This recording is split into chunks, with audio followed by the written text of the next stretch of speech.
மனிதன் இறந்துட்டாங்கன்னா அவங்க சம்மந்தப்பட்ட பொருட்களை நம்ம எதுவும் வச்சுக்க கூடாது. இல்லை அவங்க சம்மந்தப்பட்ட விஷயத்தையோ நம்ம வச்சுக்கிட்டே இருந்து அதை பார்த்து அழுகும்போது அந்த ஆத்மாவுக்கு முக்தி கிடைக்காது.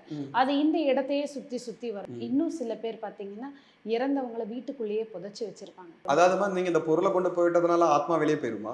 ஆத்மா என்னைக்குமே அது வாழ்ந்த இடத்துல பழக்கப்பட்ட இடத்தை விட்டு போகாது. பிறந்ததுல இருந்து அது அங்கதான் வாழ்ந்திருக்கு. அது சுடுகாடுக்கே போகாது. நிறைய பேர் என்னன்னா ஒரு தவறான கருத்தை சொல்லிட்டு இருக்காங்க. இறந்த ஆத்மா சுடுகாட்டுல இருக்கும், எரிக்கிற இடத்துல தான் இருக்கும்னு சொல்லிட்டு இருக்காங்க. எந்த ஆத்மாக்கு எங்க வாழ்ந்த இடத்துல பிடிக்கப்பட்டிருக்கோ அங்கதான் வாழும்.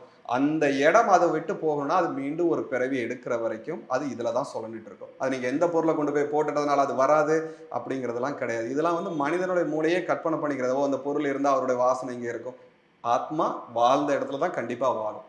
எத்தனை வருடங்கள் இப்படி இருக்கு? பிறப்பு எடுக்கிற வரைக்கும். அந்த பிறப்பு எப்ப எடுக்கும்ன்றது அது நமக்கு ஆத்மா கர்மா அதோட பயணத்தை பொறுத்துதாம்மா இருக்கு. இப்போ நீங்கள் உங்க வாழ்க்கையில செய்யக்கூடிய நன்மைகள் தீமைகள் எல்லாமே உங்க கர்மாவோட பயணம் தான் இருக்கு. இப்ப இதை நான் எப்படி முடிவு பண்ண முடியும்? சோ உங்க யாத்திரையை பொறுத்துதான் உங்களுடைய பிறவி கொடுக்கப்பட போகுது.